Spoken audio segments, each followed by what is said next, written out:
All right, we'll get started. I'm Michael Wang. I'm an artist. A lot of my work kind of emerges at the intersection of natural and technological systems.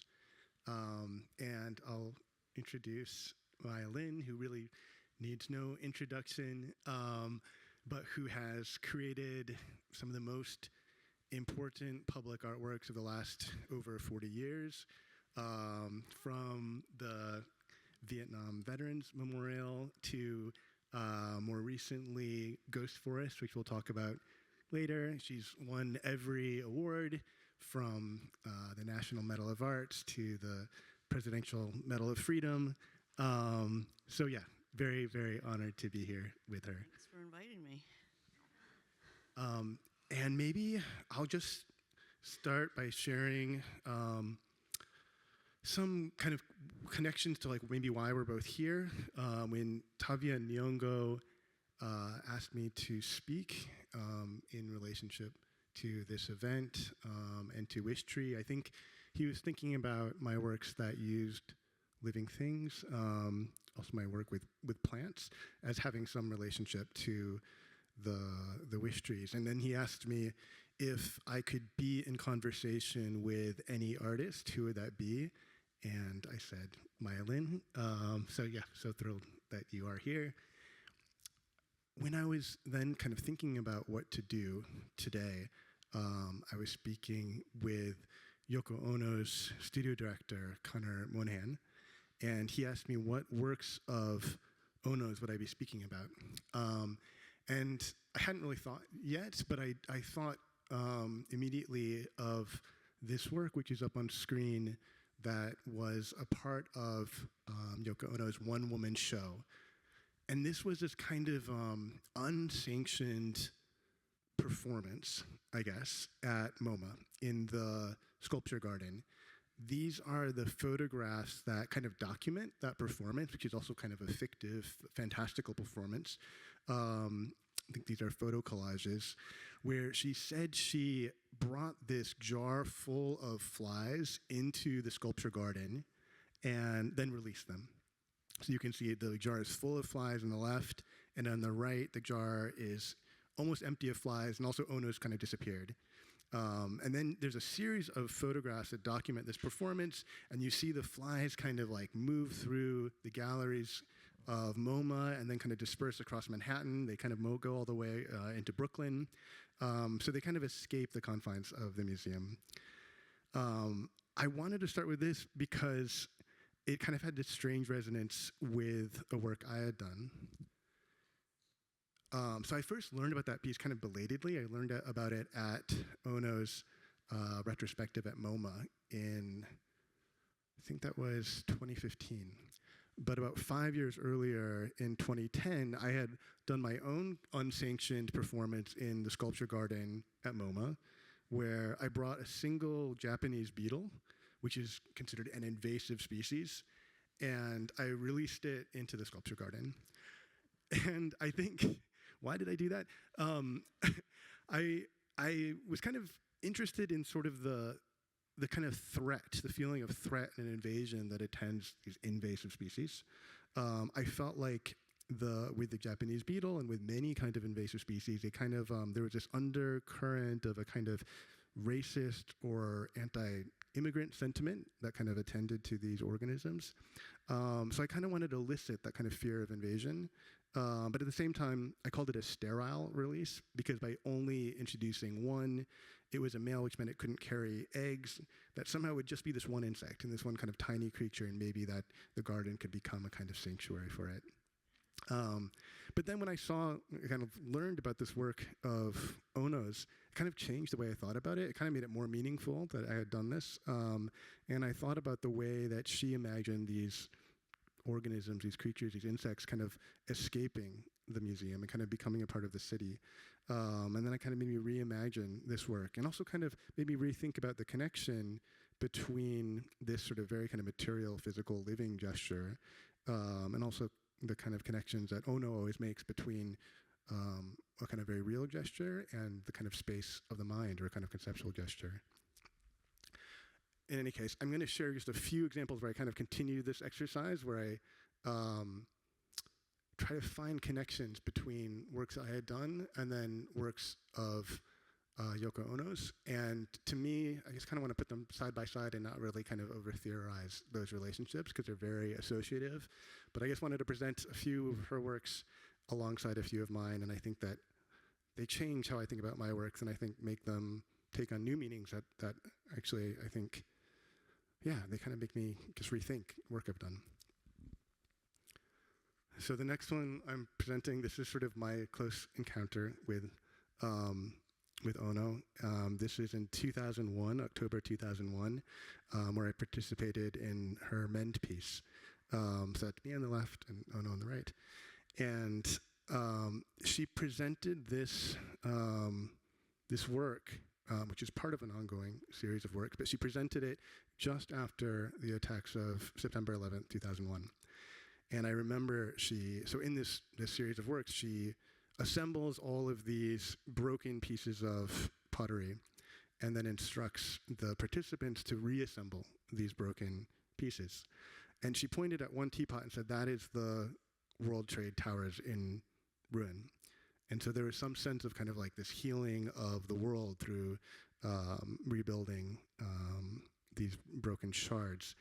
And just then kind of seeing that, rethinking about that experience, I wondered if somehow it was in the back of my mind when I did this piece 10 years after that. This thing, I started working on this in 2011, where I became very interested in the material afterlife of the towers themselves, or the World Trade Towers. And I researched what happened to the literal material of the towers. I found out that much of the steel had been recycled. A lot of it had been recycled in Asia, in China, and in Malaysia. And then I kind of slowly, over several years, made contact with these steel companies and found ways to kind of understand what products that material had been turned into, mostly this sort of very anonymous hot and cold rolled steel. And then I worked with them to kind of bring back this material to New York, and it was exhibited regionally in Lower Manhattan. They also kind of traced all the documentation of that steel leaving New York, and then the kind of bills of lading and customs forms and all the things kind of bringing that steel back. And I saw this as a kind of memorial, I guess, but using the very kind of systems of world trade that the towers kind of stood for, in a way. This is Yoko Ono's Sky TV, which is television that just shows the sky, I think, in a real-time feed. This is a work I did a couple of years ago called Mirror Moon, where I projected over the course of a lunar cycle, so over a month, the backside of the moon, the side we don't see. So it was kind of like a month-long moon film. And I was part of the reason I did this. I'm always interested in sort of the expanding domain of the human or the technological. And I was thinking about how the far side of the moon, the side that we never see and kind of only have seen through images very recently, is exactly the site that is being speculated on now as a site for moon mining. And then I'm just presenting this from Grapefruit Water Piece. Steal a moon on the water with a bucket. Keep stealing until no moon is seen on the water. This is a Lenin-Ono collaboration called Danger Box, and it says, open at your own risk. And this is one of a series of sculptures I did recently called Containment Structures, and they're these thick steel boxes, and inside are fragments of minerals mined in the southwest of the United States that contain uranium. And so the works are radioactive, but they actually, as long as you don't open them, the radiation is contained. This is stone piece. Find a stone that is your size or weight, crack it until it becomes fine powder, dispose of it in the river, send small amounts to your friends. Do not tell anybody what you did. Do not explain about the powder to your friends to whom you send. And this is a kind of ongoing series of paintings I've done that are created from the ground stone of different cities. And each one is a kind of portrait of a city. And each painting is my own dimensions.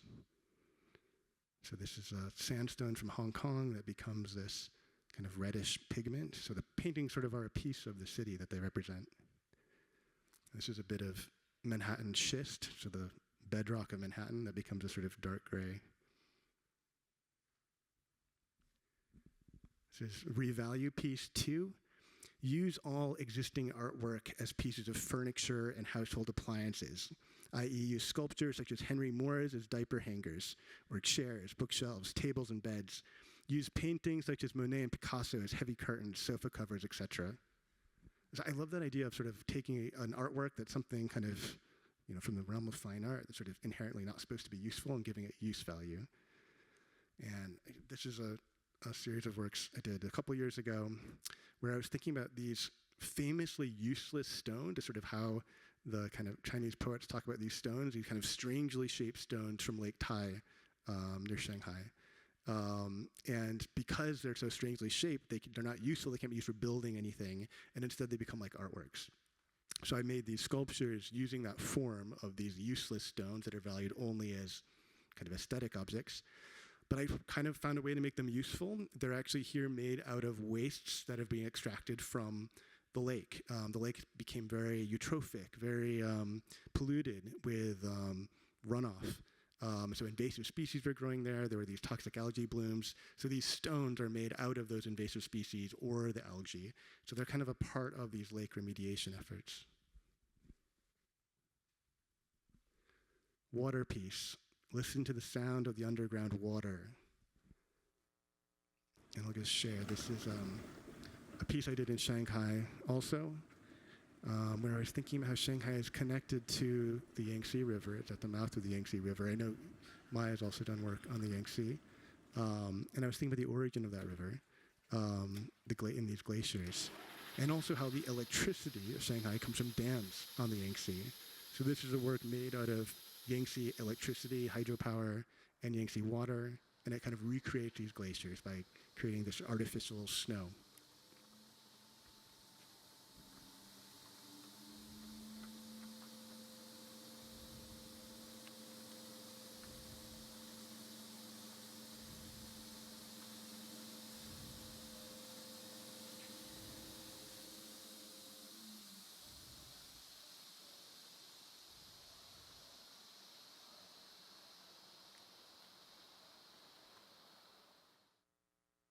And then the last Ono piece I'll talk about is a piece called Exit. And this was a text that accompanied this work. I saw many, many coffins of men, women, and children filling the room. Eventually, trees sprouted from each of the coffins. The trees became a forest. Birds sang all around, and I began to cry. That's how this work was born. It's the memory of every race, every country. It's a memory of genocide, the pain, the horror, and the salvation. The dead wanted us to remember, I think. Our tears will help heal the memory. And here is also starting to think about your work, Ghost Forest. And this is an image of one of the kind of many iterations of this piece with the trees growing out of these coffins. This felt like it resonated with a number of my works. I've done these works looking at the origin of coal and the kind of plant forms that became coal that we don't think about or see and have been kind of incinerated. So this is just one image of a kind of fern from coal beds. And then I did this work where I planted a forest, but the forest was meant to kind of recreate these coal forests. So I picked all the plants that were related to these 300 million year old coal forests. It was a time before flowering plants, so cycads, orchorias, ferns, tree ferns. And I planted them in the ruins of a coal gas plant. So I was thinking at this place where these forests were kind of incinerated, they're going to kind of overtake the ruins of that plant. Just another image. And then I have this other ongoing project called Extinct in the Wild, where I'm looking at all of those plant and animal species that used to live in the wild, but now only live in captivity or cultivation, and they're extinct in nature. And to me, they've become these products of culture, not nature. And so I brought them almost like ready-made into art spaces, where kind of these art spaces become spaces of care. And these greenhouses and tanks become, they're both sort of a technology of display, but they're also these kind of life support systems for these species. And I think this all really connects to your work as well. This is a project called Extinct in New York, which is almost like a more local, regional version of that project, where I looked at all of the, here I was looking specifically at plant, lichen, and algae species that used to grow in what is now New York. It's now the 5 boroughs of New York, but which no longer grow kind of autonomously in the city. And I live just outside the city. I have my studio up there. I grew a number of these plants in my garden there, and then I returned them to New York for a temporary exhibition. So there are about 45 different species in this exhibition, which then went on and were kind of introduced and integrated into existing green spaces in New York. And the last piece I'll share is a similar kind of urban piece. This one's called Shanghai Swamp. And here I was working in an area that used to be swampland in Shanghai, but had been drained during the period of American and European occupation. And I wanted to kind of bring back a fragment of that swampland. So I actually worked with an ethnobotanist who had all this data, pollen data, tracing back what kind of species grew here. I think her data was from something like 4,000 years ago. So I used that to select which plants would grow in this swamp. And it was a very kind of mucky thing that changed over time. So here's another image of that. But I'll end there and hand it over to you. Oh, that one. That's beautiful.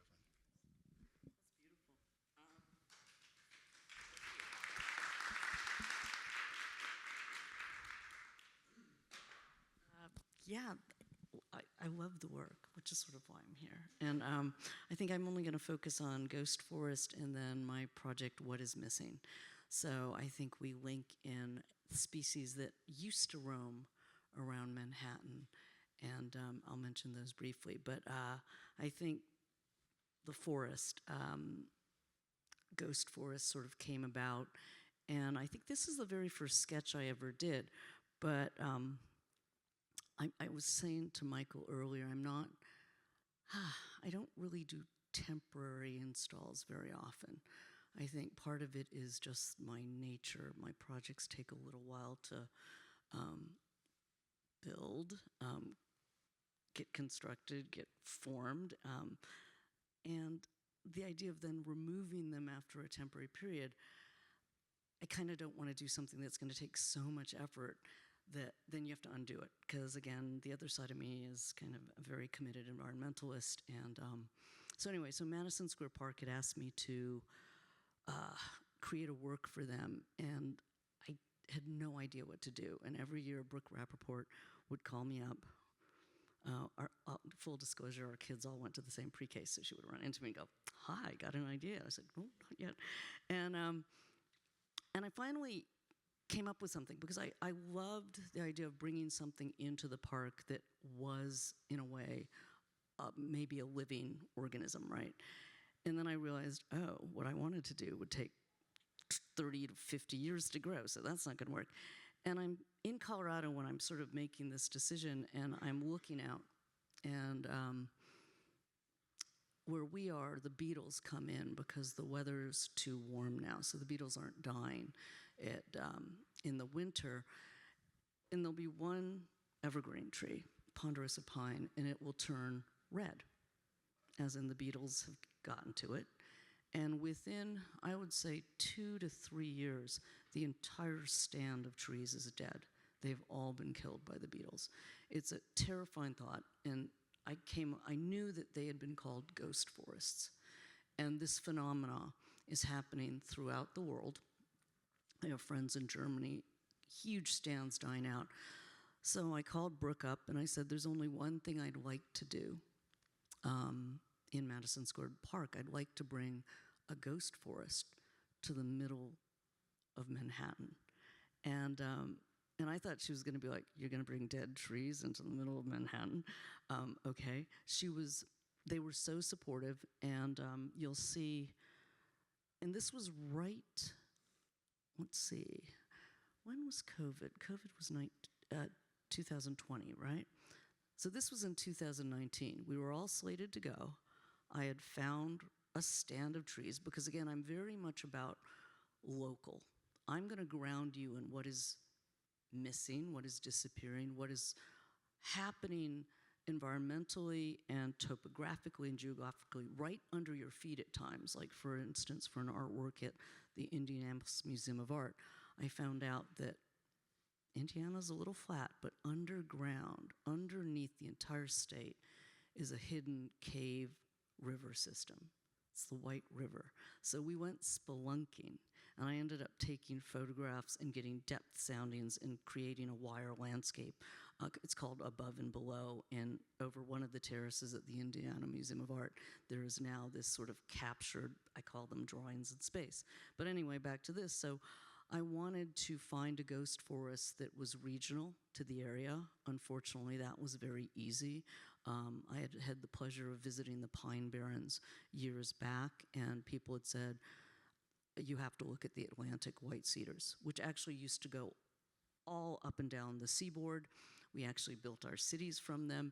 And of course, climate change and rising saltwater inundation is taking them out. So what you'll see in that photograph is a stand we had targeted that actually was on private property, and the owner was taking them out. Because if you don't kind of regrow them that way, we were starting to work with Forestry Service, then the pioneer species like the maples, there's a bunch that will come in, shade out, and the cedars won't actually come back. So by taking them out, and so we were just borrowing the trees that were going to come out, but then COVID hit. And so everything got sort of delayed a year. And of course, we could not risk bringing a stand of dead trees that had been dead for now and cut for a year. It would be, I don't know if you've heard the word widowmaker, when you can't tell if the top of the tree is stable anymore. So unfortunately, there were many more stands, and we ended up finding a grove that Saltwater Creek had been, a creek had been inundated with salt water. It had come in, and once the salt water comes in, if it stands for even 3 or 4 days, that entire stand will be dead. It might take it 2 years, and so we then would select, as they were taking this grove out, ones that still had needles on them, because again, the idea of bringing brittle dead trees to Manhattan just wasn't anything any of us wanted. So one night in, I guess, 2021, 55-foot tall Atlantic cedars were trucked into Manhattan. And you plant them like a telephone pole. So all you have to do is have a hole digger and go down 6 feet. I think I said, please go down 8. And we literally planted them. And the idea was they'd go in before the trees had leafed out in the living park, and then we'd take them out after the trees, the living trees would lose their leaves again. So it would bear witness to an entire cycle of the living park's life. And each tree I kind of hand-picked, and they were like gentle, I called them gentle giants, and each one was really different. I know they're very straight, but I kind of got to know each one, and what I didn't realize is I had mocked it up with tree trunks so I couldn't see the spacing, and I deliberately wanted something that there'd be areas where it was very tight, where maybe 1 or 2 people could sit, but then there were a few areas that were larger. I had no idea what people would do, because this is literally, we've just opened up after COVID. I was actually really worried people were going to be really annoyed with me because I brought dead trees into. And I was sort of pleasantly surprised by how much people engaged and interacted and sat within it. And I think I'll never forget when we were installing it. It was sort of March. It was really blustery, and a little boy said, "Look, Mommy, they're planting new trees in the park." And all I could think of is, oh my God. Anyway, and literally we got the last tree in, and there was a massive windstorm. It just sort of blew up. It was like a little mini hurricane thing, and we were all watching like, deep breath. But 8 feet under, no problem. The things just did not move, and I think the squirrels started hopping between them and amongst them. Now, one of the things, because it's a temporary piece, and actually for a lot of my pieces, like, I don't know, you might not know that the Storm King wave field is actually a brownfield remediation site. We actually got the state EPA to work with us. At first, Storm King didn't want to open it. It was a temporary cap on what was part of the gravel pit and the making of the highways. And then the state EPA got really excited that an artwork was going to be a way in which they could permanently cap this brownfield site.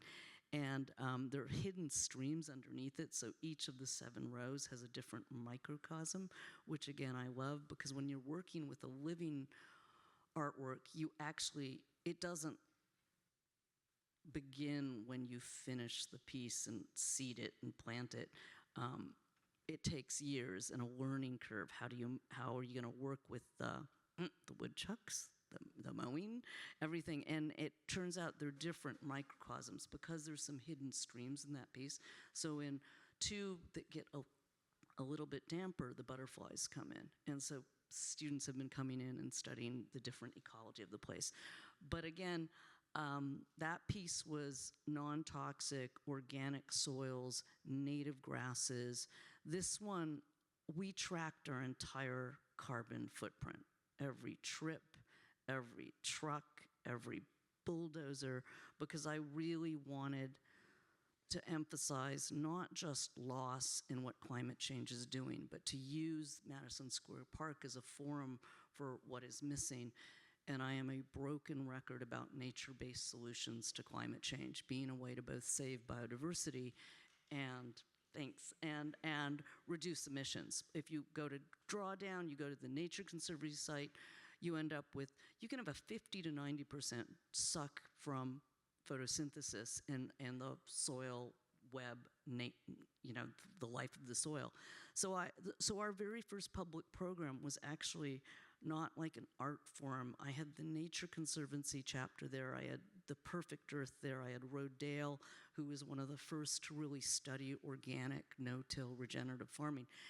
And we just all talked in the park about the importance of nature-based solutions to climate change. So we tracked our entire carbon footprint, and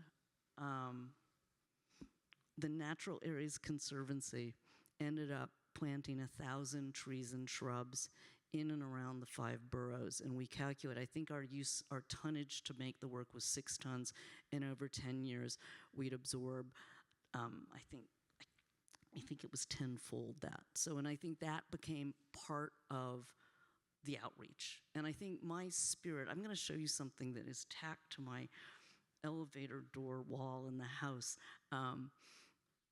3 things at the end. But I think this idea that I'm not gonna make you just aware of what we're losing without showing you what you can do and how you can help. So we linked all these groups and we said, help out the Natural Areas Conservancy, help out the Nature Conservancy, help out Perfect Earth, because again, it just is something I believe I wanted to get really involved. So of course the Pine Barrens, with what is missing, we create, it's sort of a guerrilla artwork that manifests itself as my 5th and final memorial. And if you go to What Is Missing, you have some homework. I'll warn you about that at the end. Anyway, so of course we created a timeline of the New Jersey Pine Barrens in its history, but as well we created a soundscape, which is another reason I'm so excited to be here with you, because I focused on animals that used to roam and prowl in Manhattan, and we created a soundscape of those animal sounds. And I'll just play a few. And so you can go to the website, What Is Missing, and you can actually find these soundscapes on it, and I'll just play it, I think, if I just click it.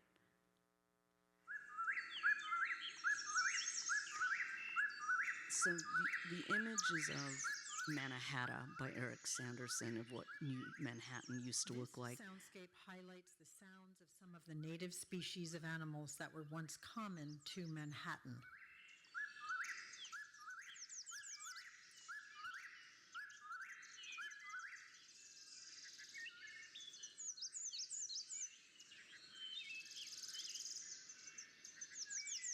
eastern deciduous forest.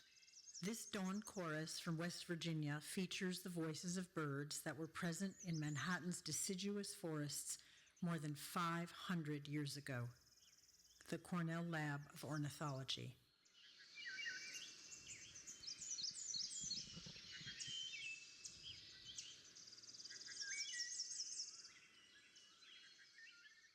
Gray fox. Urocyon, Scenario argenteus. Orcus.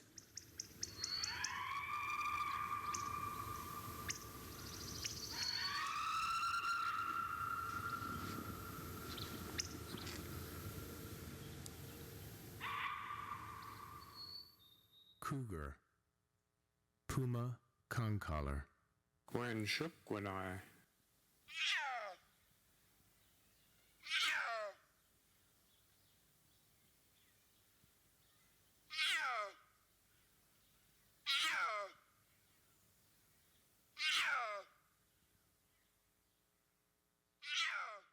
American black bear. Ursus americanus. Marco.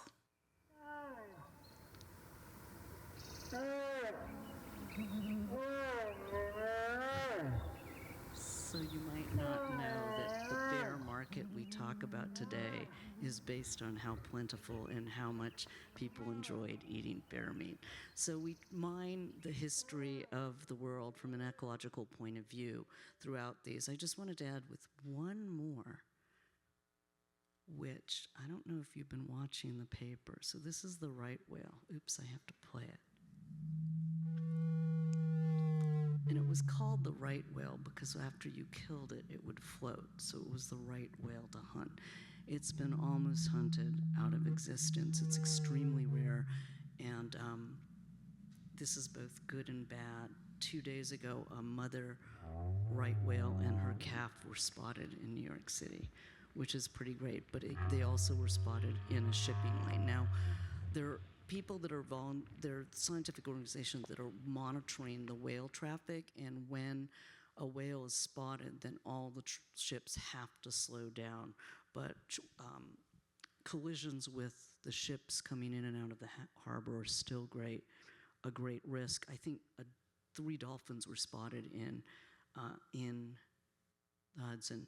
So again, we try to make you just be in awe of what the natural world has been, but not necessarily to make you feel like it's hopeless, it's so depressing. So I loved the Adrian van der Donk quote, pears were larger than a fist, the wild turkeys weighed 40 pounds, the lobsters were 6 feet long, and the oysters measured 12 inches.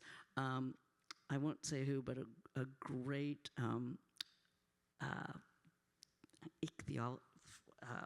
Richard Ellis, who's a great fish expert, said, "Oh, Adrian, he always exaggerated. Those lobsters were only 5 feet long," which you gotta love. But anyway, so we've got timelines, like 100-point, 200-point timelines of major rivers, species, and cities around the world. We look for volunteers to want to build more timelines for us. But in many instances, it's one of just, we chose to live where there was great biodiversity. First, we pollute with sewage. We're aware of it. Everyone's heard of the great stink at the Thames that shut down Parliament, first time ever. And then industrial pollution comes in. But then something happens, and we become aware of it. We legislate, we protect it. And nature's incredibly resilient. If you give it a chance, it comes back. So these timelines actually are there to show you how resilient nature is. And if we could just give it a chance to come back, if we could protect it. So it's all about what we can do conservation-wise. So as I said, we have these incredible in-depth timelines. Please explore whatismissing.org.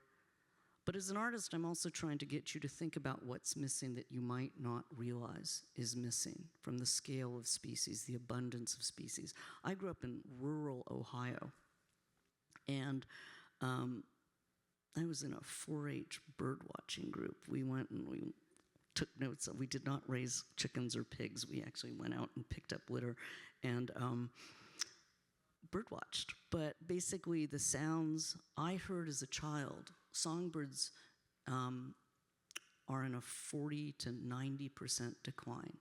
So literally, the sounds we heard as children is missing. But with every successive generation, Jared Diamond refers to it as landscape amnesia.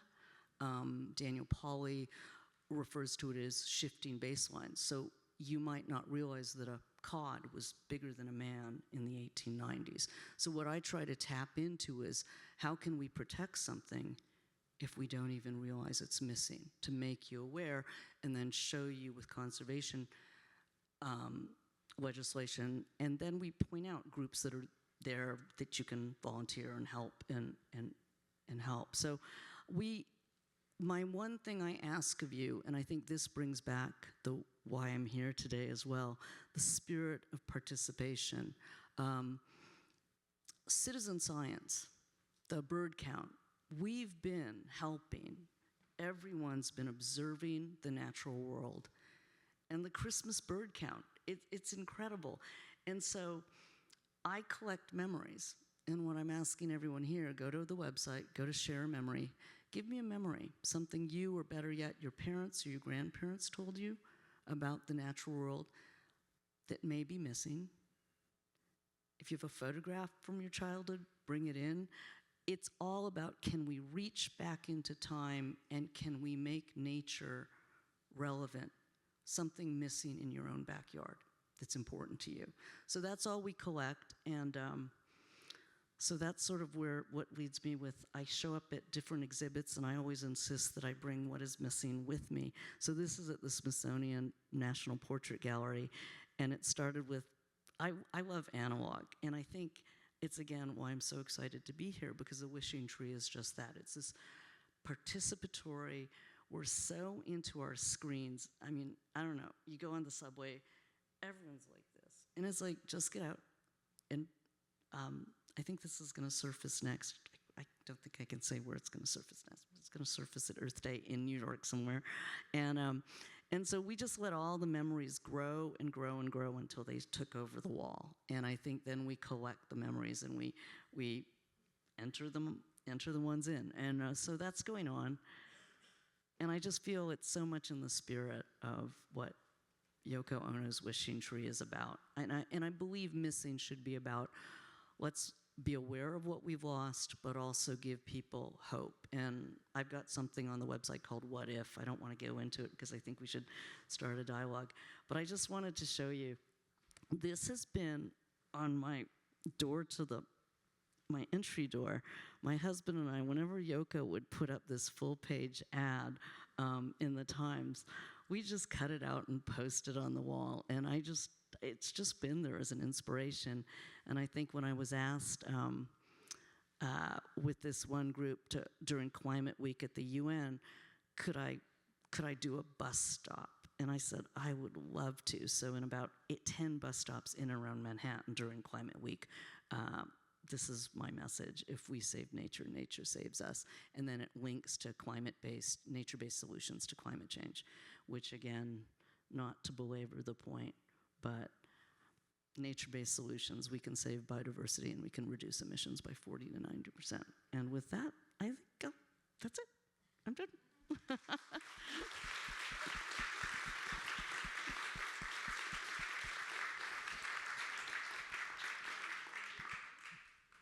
Thanks so much. So I think we have just a little time to talk to each other, Yeah. I hope. Sounds good. So just before, Shut this. just before we came into this room, there was a talk by Joshua Chambers Letson on Yoko Ono and the relationship in her work to grief.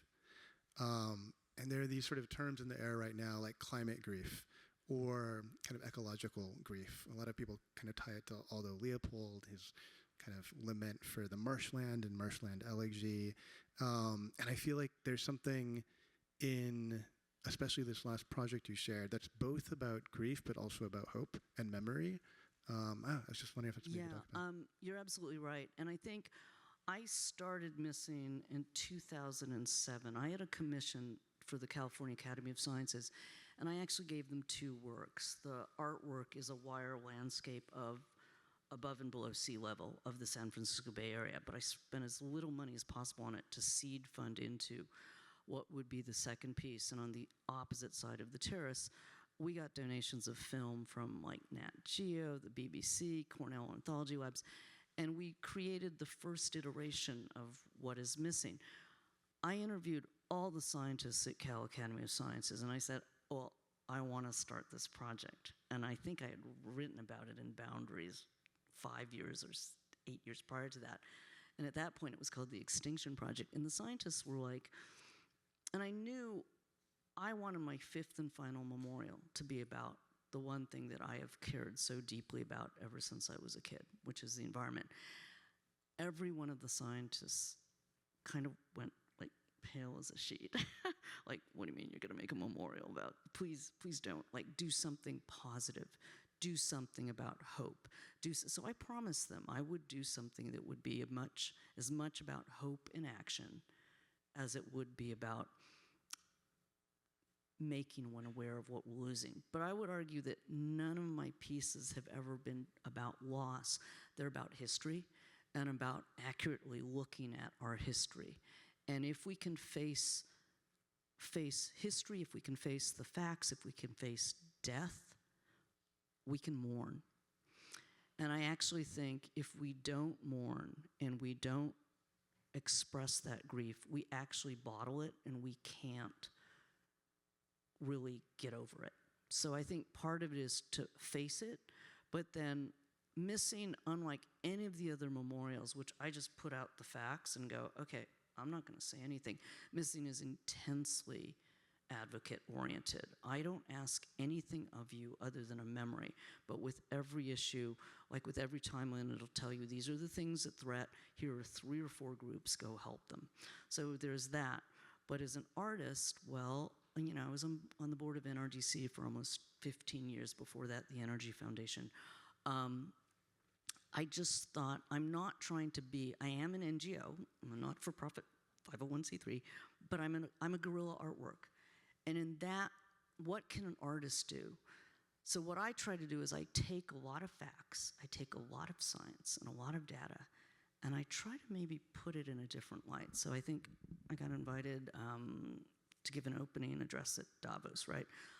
3 minutes. There was a 3-minute, a 20-minute, and an hour-long talk. The 3-minute, I was the opening act for Renee Fleming and Idris Elba. It's like, and I get up and I go, well, according to you guys, World Economic Forum, it would take 1.6 trillion annually to mitigate climate change. Oh, by the way, that's what we spend on alcohol. And then I go on to say, oh, in nature-based solutions, remember broken record here, you know, reforming agriculture, reforming ranching, restoring and protecting. So it's about our ag practices, our forestry practices, our ranching practices. We could both save biodiversity and reduce emissions by 40 to 90% for what we spend on tobacco. So at the end of that 3 minutes, I go, I'm not telling you not to have that drink. I'm saying buy 3 more drinks for the planet. So the argument is, and I said this, we're having the biggest party, and we're doing it at our kids' expense, their kids, and every other species. We could change this. And so part of me is to put it in a way, and I think it gets back to Charles and Ray Eames, powers of 10. This is what it may be for me, what I can do as an artist. I show a picture of the world at night view, all the lights everywhere, and I go, you know, the present population is, when I started, it was 7 billion. Now it's almost 7.6. It's going towards 8 billion. If we took the entire world population today and we lived at the density of Manhattan, how much space would we take up? Someone give a guess.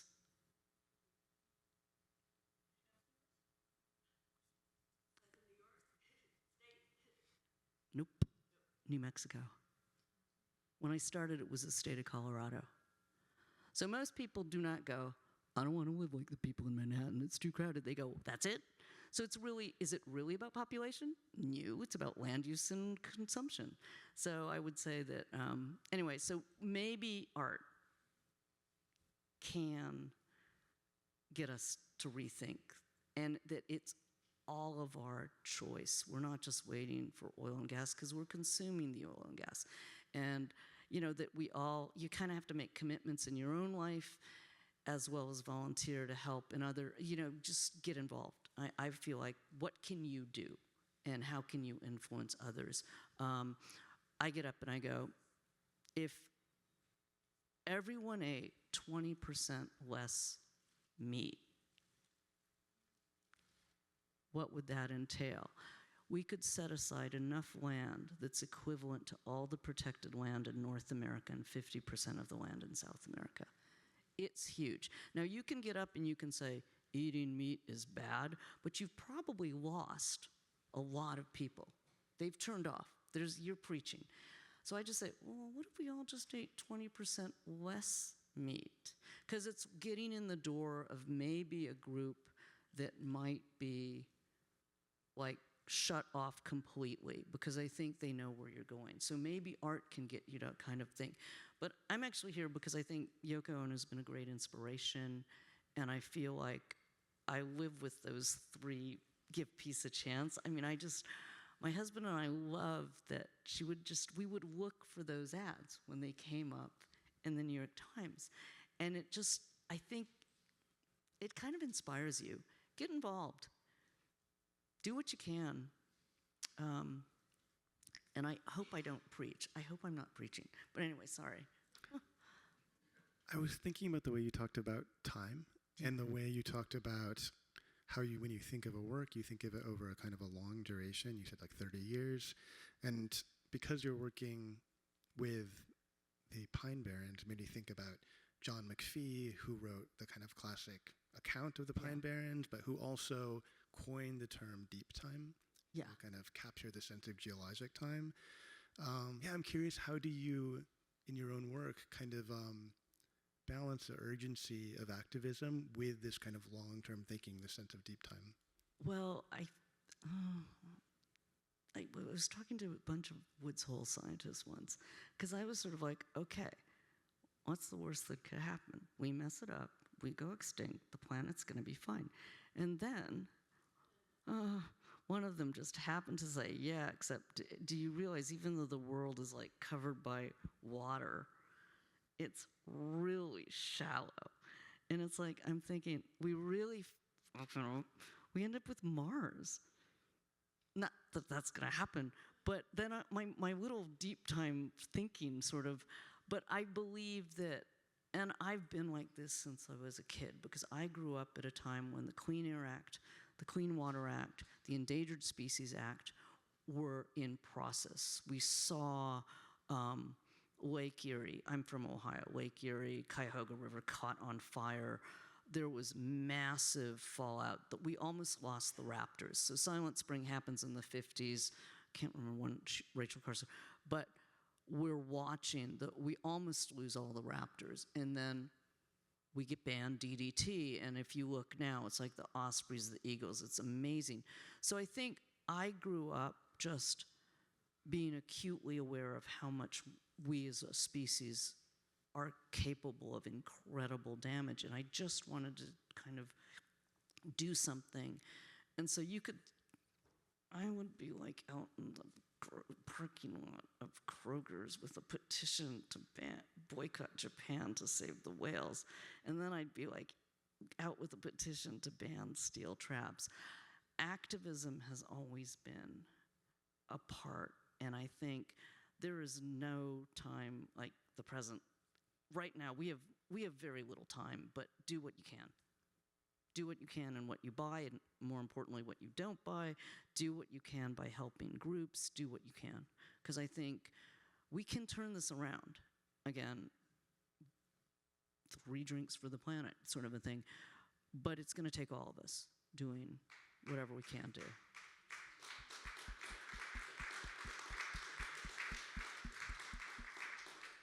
And maybe I'll just add one last thing. We can open up to questions from the audience too.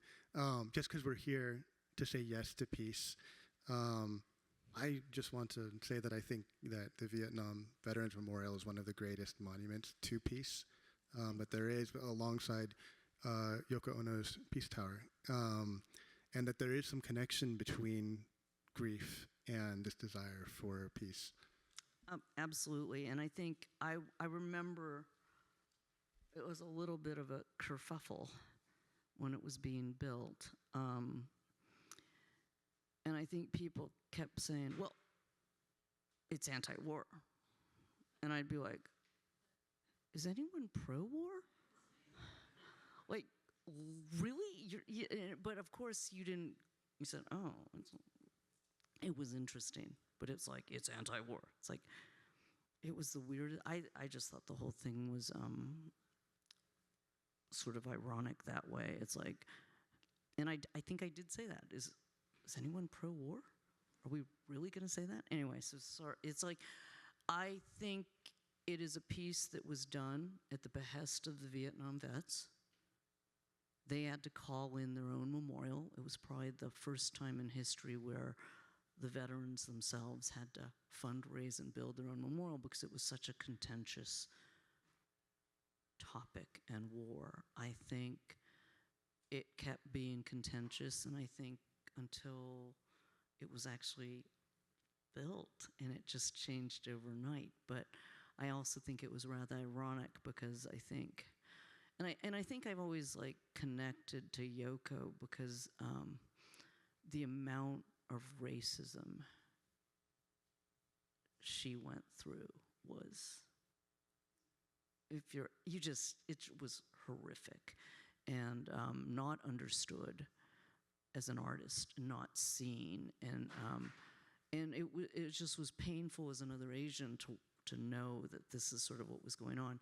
And obviously, I didn't have a fun time in DC either, and it wasn't very easy at times. But again, you just can relate back. It's if we can look at our past accurately, I'm a believer that we won't repeat certain problems. And I think we have a bad habit, though, of not being able to face our histories with truth. So I'm sort of more of a believer. And if we can expose the truth, if we can see the truth, people are going to connect to it. They're going to feel a certain way. But if you lie and you cover it up, other things happen. Thanks. I think we have 5 minutes for questions.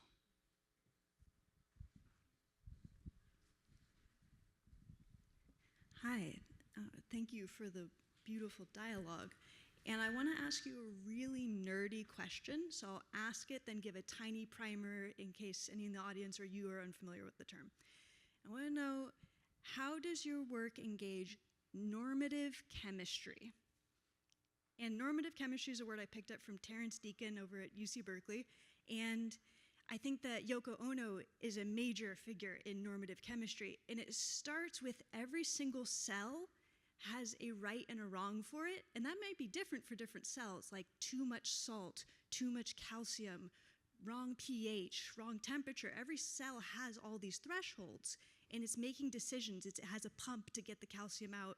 It chooses things. It has a right and wrong, and this gets more and more complex as we have more complex life forms, until we're on a planet of normative chemistry. There's too much carbon in the atmosphere for this temperature. And these norms can be very diverse and flexible, and some of them are non-negotiable, like the Mars scenario. No water is not a negotiable scenario. And I think that Yoko Ono is a real master of getting us to question what are our norms and how do we move to them. And it's a question I live with myself for my work, and I want to hear about your work. Do you want to start with that? Sure. Well, I mean, I think maybe that makes me think about someone like Lynn Margulis, who kind of helped us understand how living things create their own environment and create their own kind of normative kind of environment, the kind of like their surroundings. And I think that kind of feedback between living and non-living things is really important to me. And often I'm kind of like almost trying to foreground some of those feedback mechanisms. So like the work that was a carboniferous forest, in a way, when I was thinking about this idea of the planet covered in these shallow pools, that's in a way kind of the recreating the Carboniferous period, where there were these shallow swamps across the planet, and that's where these coal plants grew. So I think, in a way, I'm kind of attentive to that feedback between the living and the non-living, between living organisms and their environments, and how those things are in relationship. And I think that also shapes how I think about artworks too. That I almost think of artworks in a kind of ecological sense. I'm never thinking of an artwork as this autonomous thing. It's something that has a relationship to the space it's in, to all the systems that it's bound up with. So this kind of relational way of thinking is maybe my way of answering your question. And I'll kind of approach it on a different front. I think we as a species, we know better, but we may not be able to overcome our natural instincts. The question is, do we see ourselves as one world, and do we work together and cooperatively? Or as climate change makes it really hard and our agriculture gets completely destabilized and we've had 10,000 years of stability, do we really maintain a certain amount of tribalism and we end up out-competing within our species for more limited resources? Now the key is we know better and we can write our history down and we understand how we could fix this. But again, what is our nature? And I want to answer that question. But I would hope that we could rise past what might be the flight, fright, instinctive. It's interesting. I mean, we are a survivalist species like every other species on this planet. And yet that same instinct to survive makes us very, very vulnerable to not seeing, God, like I don't think any ancient civilization ever saw or accepted its own collapse. It's our hubris. It keeps us alive. It keeps us surviving until there's like a localized failure. So if you take that localized failure to a larger outlook, but I'm going to say we know better. We could fix this. I'm going to believe that.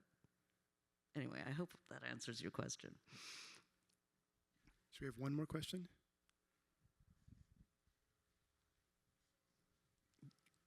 Choose someone. I think they're taking a microphone. Okay.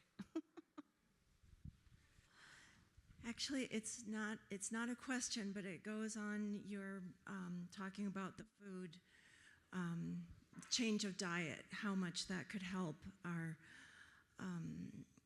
keeping the global warming down.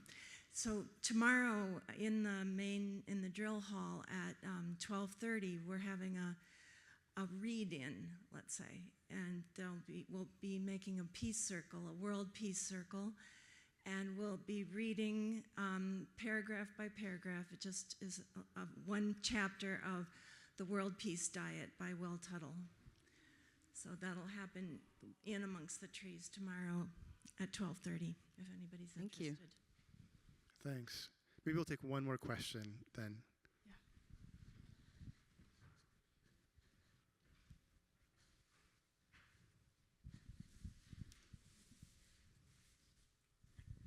Hi, thank you. This is a question for Michael. I really appreciated your lining up your work with Yoko Ono's, and I guess my question is, Ono's, a lot of the pieces that you lined up of hers were instructions. Do you see any of your work as doing that kind of work for a viewer? Like, how do you see your work in terms of instructing a visitor? That's a great question. I think what I was connecting to in a way with those instruction works was how they exist both as instructions, both as this sort of imagined works, but then also many of them are then realized as well. And I think for me, like sometimes I struggle with that, the sort of identifying my practice. Like, am I a conceptual artist? A lot of people kind of want to say that, but then I say no, because these works are real and they're material and they're in the world and they're kind of functioning in the world. But I think something about that relationship between the instruction work and then the realization of the work in some instances was just, because it's very kind of a powerful in between and a powerful kind of way of sort of thinking it's not one or the other that that I'm kind of continuing to learn from, I guess. Right. Okay, thank you so much. Thank you.